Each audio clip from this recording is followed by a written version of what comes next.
থেকে 30 সেকেন্ডের মধ্যে লেগে যাবে। আর দেখুন 10 সেকেন্ডের মধ্যে খোলা যাবে। 10 সেকেন্ড লাগবে না। এই যে ধরলাম, এই খুলে গেল। দেখুন এবার দেখিয়ে দিচ্ছি আমাদের প্যাচটা কি করে ওয়াশ করতে হয়। আচ্ছা কিভাবে ওয়াশ করতে হয় এটা? দেখুন জাস্ট এরকম একটা বাটি নেবেন, বাটি নেওয়ার পরে কি করবেন, এই শ্যাম্পুর বটল নেবেন। আচ্ছা নেওয়ার পরে আপনি শ্যাম্পুটা যে কোনো শ্যাম্পু বলতে একটু ভালো প্রিমিয়াম শ্যাম্পু ইউজ করলে ভালো হয়, আচ্ছা ভালো থাকে।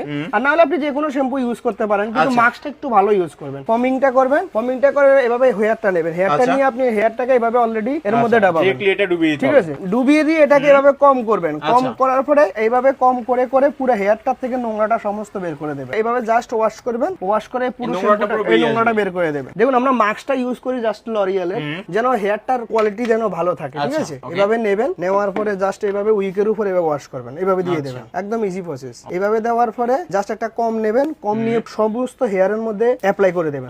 জাস্ট এইভাবে সপ্তাহে একবারও করতে পারেন। আপনি যদি চান যে বেশি নোংরা হয়, আপনি কোনো